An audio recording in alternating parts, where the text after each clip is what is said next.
Hi! నేను మీ doctor Tejaswini. చాలామంది diabetic patients fruits తినొచ్చా? తినకూడదా? అన్న కన్‌ఫ్యూషన్‌లో ఉంటారు.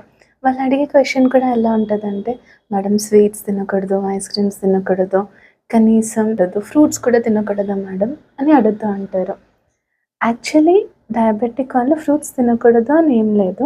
కొన్ని సేఫ్ ఫ్రూట్స్ ఉంటాయి. ఏది అంటే ఒక చిన్న యాపిల్, చిన్న జామకాయ లేదా ఒక చిన్న బౌల్‌లో కట్ చేసిన పపాయ ముక్కలు ఏ ప్రాబ్లమ్ లేకుండా హ్యాపీగా తినేయొచ్చు.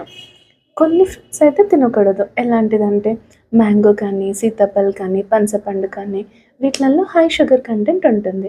గ్లైసెమిక్ ఇండెక్స్ అనేది చాలా ఎక్కువగా ఉంటుంది. అలాంటివి మీరెప్పుడన్నా ట్రై చేయాలి అనుకుంటే ఫస్ట్ మీ షుగర్ ఫుల్ కంట్రోల్‌లో ఉండాలి. ఆ తర్వాత కూడా తింటే ఏదో చిన్న ముక్క తప్ప హోల్ ఫ్రూట్ అయితే అస్సలు తినకూడదు. జ్యూసెస్ సైడ్‌కి వెళ్ళకూడదు. మీరు సేఫ్‌గా ఉండాలంటే ఇందాక చెప్పినట్టు చిన్న యాపిల్, చిన్న జామకాయ, చిన్న బౌల్‌లో కట్ చేసిన పపాయ, అల్ల నేరేడు పళ్ళు కూడా తినొచ్చు.